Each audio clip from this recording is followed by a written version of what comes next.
Hi, my name is Courtney. I am the owner of PD Expert Medical Billing, and I am here to chat with my acupuncturists.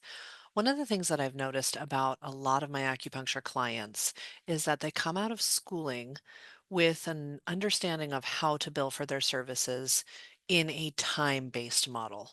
A time-based model is when you say, for an hour of my time, I charge $150. And in the room, you're basically doing everything that the patient needs. So, insertion of needles, maybe some body work, maybe some cupping, hot and cold pack, whatever, right?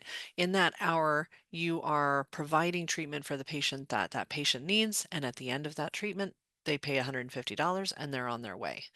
And that's lovely. If you have a cash-based business and you're not doing business with insurance companies in any way, shape, or form, that's fine. You can continue on your way and you don't need to watch this. However, if you are doing any business with insurance companies, whether that's under contract because you're a network, or whether you're working with an injury claim such as a motor vehicle accident or a workers' comp or a personal injury claim, that means that you have to move into a service-based billing. That is when you are labeling your services with CPT codes, current procedural terminology. Those codes are designed to be on a claim form to describe the service that was provided. And then you have your ICD codes, which are your diagnosis codes that support that procedure. And that's what goes on the claim and it goes out the door. A lot of my acupuncturists know that, but unfortunately, they don't know that you can't have these two models together. You can't have a time-based model in the same office as a service-based model. And the reason being is because that presents a dual fee schedule. A dual fee schedule is when you are billing two different entities, two different prices for the same service. And although a lot of us agree that working with insurance companies can be a pain in the butt, and therefore we should be able to charge them more, and a patient who's paying out of pocket less, it's just not how the world works. We would not want regulations to allow for something like that because there are certainly a lot of people who would use that situation to apply prejudice and end up billing one patient more than another just because of perhaps the color of their skin or their sexual orientation. So we do want regulations in place that don't allow for a dual fee schedule. That being said, a lot of the questions I get right after I explain this are, how do I control the cash pay patient's treatments and keep it a certain price so that it's accessible while also sending the appropriate industry standard rates to insurance companies? And that takes some creative thinking, unfortunately. So the best answer that I have for you is time of service discounts. What you want to start with is a consistent, educated fee schedule. So that means that you have looked at the workers' comp fee schedule for your state and you understand where the industry standard is in your region. A lot of times I recommend kind of rounding up 5, 10, $15 from that fee schedule because we always want to charge more than the insurance companies are paying us as a way of encouraging them to raise their rates. They do internal audits at the companies to determine when the rates need to change. And so if all of these codes are coming in at a higher price, that's going to encourage them to raise that rate. So you set your fee schedule per CPT code. First insertion of needles, 97810, you price that out, 97811, and so on and so forth.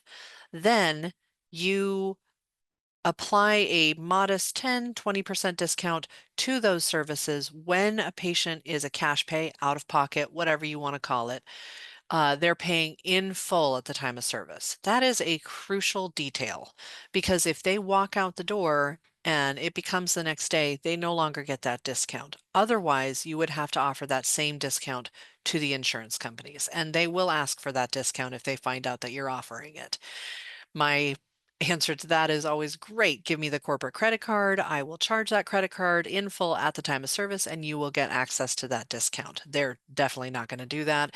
And so I say, we're definitely not going to offer you that discount then, because the whole point of the discount is to take away some of the administrative burden of having to follow up for payment, follow up with paperwork, so on and so forth. Chase that money. If you're getting paid in full at the time of service, the treatment is done, that account has been closed out, you're good to go. That's kind of why you're offering that discount. Right. So having that 10 or 20% discount for time of service patients is one way of controlling the price for your patients. A lot of my acupuncturists and other alternative healthcare providers will also choose to put together packages. So, for instance, they would have a tier one, tier two, and tier three package, and the price would go up with each tier. But what you're doing in the background is you're saying, okay, for tier one, which is my lowest price, I'm going to do the 97810, the first insertion of needles. I'm going to do a second insertion of needles, 97811, and perhaps that's it, right? And then you can price that package according to the prices on those service codes, and then offer the discount on that package so that, it is appealing for your cash pay patients to choose that package. And then you can go up from there. Next one could include body work on top of the needle insertions and so on. So the next one up could have the hot and cold pack or infrared lamp or therapeutic exercise, whatever it is that you do in your practice, kind of creating those packages based off of your service code prices with that time of service discount taken into consideration.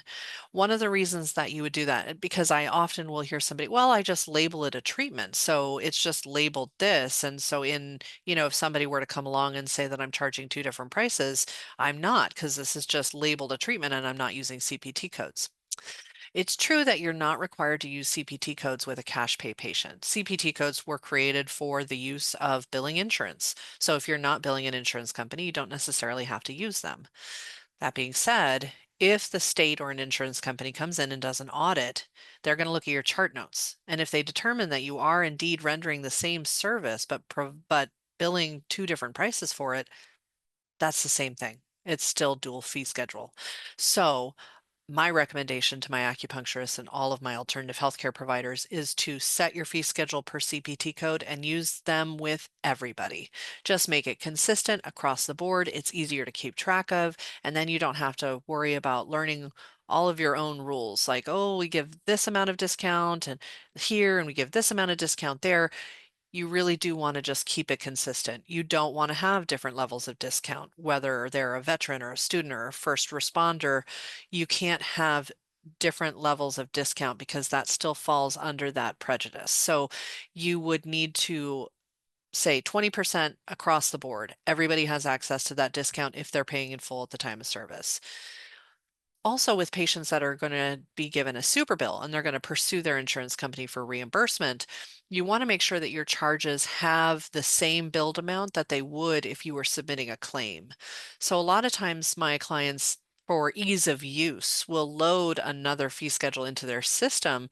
And although those prices are at that 10 or 20% discount, even the appearance of a dual fee schedule can be problematic. So it's best to keep the prices the same, consistent, and then in the super bill, you would see that those billed charges are the same, but then you would see that the discount has been applied at the end because they're paying in full at the time of service. So that would pass if it were going to go to an insurance company, let's say that receives some of your claims, so they know what you charge for these services, they would be able to see that the charge is the same between a super bill and a claim. It's just that the patient paid in full and therefore they got that discount. So that's above board. Hopefully this is making sense. I know that this is a really confusing concept, and unfortunately, a lot of the educational institutions are not doing their providers service by teaching them a time-based model without at least offering that there is another model out there. And should you decide to do any service-based model billing like you have to do with insurance companies, you are not able to have both models present in a clinic. So if you happen to work at one of these colleges that has a business classes teaching time-based billing practices, I would love to talk to you. I would love to help you um, bring in more education that can serve alternative healthcare providers in the real world. Because honestly, I have this question come up a lot. I'm having this conversation a lot, especially with acupuncturists, because they do seem to be the specialty that are really taught time-based billing, other than massage therapists, which are also being taught a time-based billing model. So these are just important concepts to understand when you're out there doing business, growing your business, doing work with insurance companies. It's good to know who is the regulator? Who regulates your specialty and your business? And what are the state regulations and laws that are going to dictate these types of things? Because I would hate for anybody to get themselves in a hot water when they didn't even realize they were doing something wrong. So, I've been having this conversation a lot. That's why I decided to show up and do this video. I hope that it's helpful to you. If you have any questions or concerns after watching this, feel free to reach out to me. I would love to have a conversation with you. I do offer consultation services. And then, of course, we do handle claims and billing for clients that use JNAP EHR. I hope you're having a great day, and I hope you've learned something.